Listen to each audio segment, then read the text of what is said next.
வணக்கம். நான் சித்த ஆயுர்வேத வைத்தியர் தினேஷ். இந்த பதிவில் நாங்கள் இந்த அண்மை காலமாக நியூஸ்களில் கேள்விப்படுறோம் இந்த மர்ம காய்ச்சல்னு சொல்லி பரவுறது சொல்லி அதிலிருந்து எவ்வாறு எங்களையும் எங்களுடைய குடும்பத்தையும் பாதுகாத்துக் கொள்வது என்பது தொடர்பாக பார்ப்போம். பொதுவாகவே இந்த காலநிலை சீர்கேடுகள், இயற்கை சீற்றங்களுக்கு பிறகு இப்படியான கிருமி தொற்றுகள், அதால் வர விளைவுகள் வருவது அது வழமை.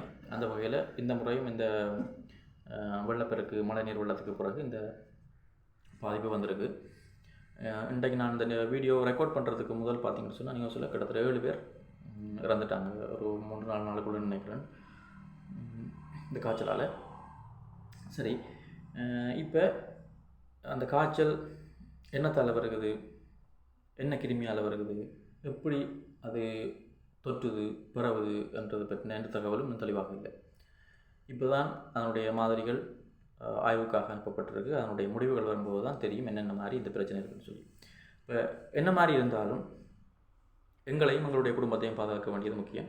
அதுக்கு கடைப்பிடிக்க வேண்டிய சில விஷயங்களை நான் உங்களுக்கு சொல்ல போகிறேன். முதலாவது உணவை முடிந்தவரையில் கட்டாயமாக வெளியிடங்களில் வாங்குவதை தவிர்த்து கொள்ளுங்கள். வீட்டிலேயே உணவை நன்றாக சமைத்து சாப்பிடுங்கள். வெளியிருந்து மரக்கறி வாங்கிட்டு வந்தாலும் அதை நன்றாக சமைத்து சாப்பிடுங்கள். பச்சையாக எதையுமே சம்பல் போடுறோம் அதை போடுறோம்னு சொல்லி பச்சையாக சாப்பிட போட்டான். ரைட். 2வது குடிநீரை பொறுத்த வரைக்கும் பார்த்தீங்கன்னு சொன்னால் எல்லா கிணறுகளும் மாசடைஞ்சு போயிருக்கும். எப்படின்னு சொன்னால் தண்ணி பெருக்கெடுத்து ஓடும்போது அது எல்லா கழிவுகளையுமே தன்னுக்குள்ளே கரைச்சி கொண்டு வரும். ஈவன் உங்களுடைய டாய்லெட் பிட் கூடி வெளியாக தண்ணியில் மிக்ஸ் பண்ணி போட்டு தண்ணியோடு அது போயிருக்கும். சரியா? அது குடிநீர் சோர்ஸ், நாங்கள் குடிக்கிற தண்ணி கிணத்துல கூடி அது கலந்துருக்கலாம். ஆகவே அது குளோரின் போட்டு அதை நீங்கள் க்ளீன் பண்ணியிருந்தாலும் கிணத்தை இறைச்சிருந்தாலும் அதனுடைய எஃபெக்டுகள் குறையிறது கொஞ்சம் நாள் ஆகும். அதனால் அப்படி கிணறு தண்ணி தான் நீங்கள் பாவிக்கிறீங்கன்னு சொன்னால் அதை கட்டாயம் கொதிக்க வைத்து ஆற வைத்து அதன் பிறகு பருகி கொள்ளுங்கள். வெளியிடங்களில் தண்ணீர் குடிக்க வேண்டாம். அப்படி இல்லைன்னு சொன்னால் இந்த கேன் போட்டு தண்ணீரை போத்தலில் அடைக்கப்பட்டு வர தண்ணீரை இப்போதைக்கு பாவிக்கலாம். வர வழி இல்லாட்டி முடிஞ்ச வரைக்கும் தண்ணீரை கொதிக்க வச்சு ஆற வச்சு பாவிக்கிறது நல்லது. முந்தி கொலரா காலத்துலேயும் அப்படித்தான் நாங்கள் செய்தோம். கொலரா வரவின காலத்தில் தண்ணீரை கொதிக்க வைத்து அதன் ஆற வைத்து அந்த தண்ணீரை நாங்கள் பறிக்கணும். அதே மாதிரி அதை பயன்படுத்தி கொள்ளுங்கள். அதே மாதிரி வெளிப்புற சுகாதாரத்தை பொறுத்த வரைக்கும் எங்களுடைய உடல் சுத்தம் மிக மிக முக்கியமானது. வெளியிடங்களில் நடந்து திரிஞ்சு போட்டு வேலைக்கு போட்டு வரும்போது கட்டாயம் கை கால் முகங்கள் எல்லாத்தையும் வடிவாக சோப் போட்டு கழுவி விட்டு வீட்டுக்குள்ளே நுழையுங்க. அதே மாதிரி இரவு படுக்கைக்கு போகும்போதும் கை கால்கள் எல்லாம் வடிவாக சோப் போட்டு கழுவி அதன் பிறகு வீட்டில் உள்ளுக்கு என்றாங்க.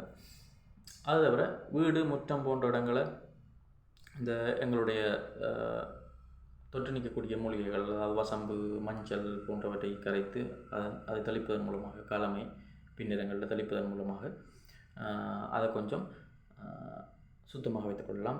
அது தவிர இந்த டிட்டால் போன்ற அந்த கெமிக்கல் சாமான்களையும் பயன்படுத்தி கொள்ளலாம். அதுக்கடுத்தது பார்த்திங்கன்னு சொன்னால் எங்களுடைய நோய் எதிர்ப்பு சக்தியை அதிகரிக்க வேண்டும். அதற்காக என்னத்தை பாவிக்கலாம்னு சொன்னால் இந்த பெருந்தொற்று காலங்களில் இந்த பேண்டமிக் டிசீஸ் வந்த டைம் பார்த்திங்கன்னு சொன்னால் எங்களுடைய சித்த மருத்துவத்தில் கபசுர குடிநீர்னு சொல்லி ஒரு குடிநீர் கொடுக்கப்பட்டது.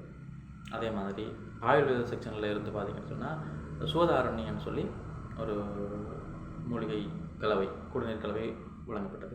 அது எல்லாமே பார்த்திங்கன்னா இப்போ தமிழ் மருந்து கடைகளில் எடுக்கலாம். அது தவிர பார்த்திங்கன்னு சொன்னால் அந்த காய்ச்சலுக்காக பயன்படுத்துகிற குடிநீர் பேக்கெட் அதுலேயும் இந்த என்ன சொல்கிறது இம்யூன் சிஸ்டம், அதாவது அவங்களுடைய நோய் எதிர்ப்பாட்டில் அதிகரிக்கக்கூடிய மூலிகைகள் கலந்திருப்பார்கள். அதை ஏதாவது ஒன்றை வாங்கி குடும்பத்தோடு ஒரு 3 நாளுக்கு 5 நாளுக்கு அவிச்சு குடிங்க. ஒவ்வொரு நாளைக்கு ஒரு பேக்கெட் பாவிங்க. ஒரு பேக்கெட்டே 5 நாளைக்கு வச்சு அவிக்க வேண்டாம், அவிச்சு பாவிங்க. சரி, ஒரு பெரிய குடும்பமாக இருந்தால் ஒரு 5 பேருக்கு மேலே இருக்கிற குடும்பமாக இருந்தால் 2 குடிநீர் பேக்கெட்டுகளை வாங்கிக்கொள்ளலாம். அந்த அளவு ஒரு தோராயமாக நான் சொல்கிறேன் பாருங்கள். ஒரு ஆளுக்கு ஒரு நேரம் குடிநீர் குடிக்கிறதுக்கு ஒரு 5 கிராம் அல்லது 10 கிராம் குடிநீர் கலவை இருந்தால் காணும். அப்போ இதை கால்குலேட் பண்ணி அந்த பவுடரை போட்டுக்கொள்ளுங்கள். 5 கிராம் ஓகே. சரி, இப்போ கிட்டத்தட்ட தொடர்ந்து நாம் ஒரு 5 நாள் குடிக்கிற மண்டைக்குள்ள ஒரு 5 கிராம் ஒரு ஆளுக்கு 5 கிராம் அந்த மாதிரி எடுத்துக்கொள்ளுங்கள். அப்போ எடுத்து தண்ணீர் விட்டு, அதாவது அந்த குடிநீருக்கு இப்போ 4 பேர் கொண்ட குடும்பம்னு சொன்னால் ஒரு 8 குவளை தண்ணீர் விட்டு அதை அரைவாசியாக வற்ற வச்சிங்கன்னு சொன்னால் நடக்கும்னு சொன்னால் உங்களுக்கு 4 கோப்பை குடிநீர் வரும். 4 பேருண்டைக்குள்ளே 20 கிராம் குடிநீர் பாக்கெட் ஒரு நேரத்துக்கு போட்டிருப்பீங்க. இப்படி காலமே இரவும் அவிச்சு குடித்து ஒரு 5 நாள் வரைக்கும் குடிக்கலாம். குடிச்சிட்டு அதை விட்டுட்டு பிறகு நீங்கள் ஒரு 2 கிழமைக்கு பிறகு அல்லது ஒரு கிழமை பிறகு திருப்பி ஒரு இடைவெளி விட்டு திருப்பி குடிக்கலாம். இதன் மூலமாக என்ன செய்ய முடியும்னா எங்களுடைய உடலில் நோய் எதிர்ப்பு சக்தி அதிகரிக்கும். இது வந்து கண்கூடாக நாங்கள் பார்த்த விஷயம். அப்படி கிருமி தொற்றுகள் எதுவும் வருதுன்னு சொன்னால் இது இந்த காய்ச்சல் தொட்டாக இருக்கட்டும் வேறு ஏதாவது தொட்டாக இருக்கட்டும் வந்தாலும் உடம்பு அதுக்கு போராடக்கூடிய மாதிரி இருக்கும். அது வராது. அப்படி வந்துன்னு சொன்னாலும் நம்முடைய பாதிப்பை உடம்பு சமாளிக்கக்கூடிய மாதிரி பாதிப்பு குறைவாக அமையும். இது சில பேருக்கு நம்பிக்கை இல்லாமல் இருக்கலாம். நம்புகிற ஆட்கள் நீங்கள் இதை கடைப்பிடிங்க. ரைட். அதுக்கு அடுத்தது பார்த்தீங்கன்னு சொன்னால் அப்படி காய்ச்சல் வந்துட்டு ஒரு கட்டத்தில் காய்ச்சல் காயுதுன்னு சொன்னால் 3 நாள் வரைக்கும் இருப்போம் 4 நாள் வரைக்கும் இருப்போம்னு சொல்லி பார்த்து கொண்டிருக்காதீங்க. அது சாதாரண சளி காய்ச்சலாகவும் இருக்கலாம், இப்படியாப்பட்ட ஆபத்தான காய்ச்சலாகவும் இருக்கலாம், டெங்குவாக இருக்கலாம் எது.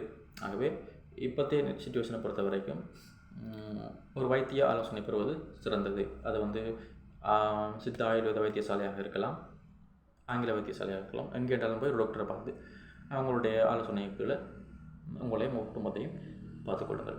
அடுத்தது முக்கியமான விஷயம், வெளியிடங்களுக்கு போய் வாராக்கள் என்ன செய்யுங்கன்னு சொன்னால் கூடிய அளவு சன நெருக்கத்துக்குள்ளே இருக்கிறத தவிர்த்து கொள்ளுங்க. நாங்கள் உணவு நீர் எங்களுடைய பர்சனல் ஹைஜீன் சுகாதாரங்கள் எல்லாத்தையும் சரியாக கடைப்பிடித்தாலும் ஒரு க்ரௌடடான ஏரியாக்குள்ளே போயக்குள்ள மேபி இந்த காய்ச்சல் ஒரு இருமல் தும்மல் மூலமாக பரவுகிற காய்ச்சலாக இருக்குமாக இருந்தால் காற்று மூலம் பரவுகிற காய்ச்சலாக இருக்குமாக இருந்தால் நீங்கள் சந்தைகளுக்கோ இல்லாட்டி சன நெரிசலான இடங்களுக்கோ போகும்போது உங்களுக்கு அது வாரத்துக்கான சான்ஸ் இருக்காகவே முடிந்த வரைக்கும் கூட்டத்தை கொஞ்சம் தவிர்த்து கொண்டிருங்கள். இது மிக மிக முக்கியமானது. இவ்வளோத்தையும் கடைப்பிடித்து வருகிற பிரச்சனைகளை சமாளிப்போம். ஏற்கனவே பெருந்தொற்றை கூட சமாளிச்சுட்டு வந்துட்டோம். அதே மாதிரி இதுவும் ஒரு பெரிய விஷயமாக இருக்காது. முடிஞ்ச வரைக்கும் உங்களுடைய பாதுகாப்பு, உங்களுடைய குடும்ப அங்கத்தவர்களுடைய பாதுகாப்பு உங்களோட கையில் தான் இருக்குது. நன்றி.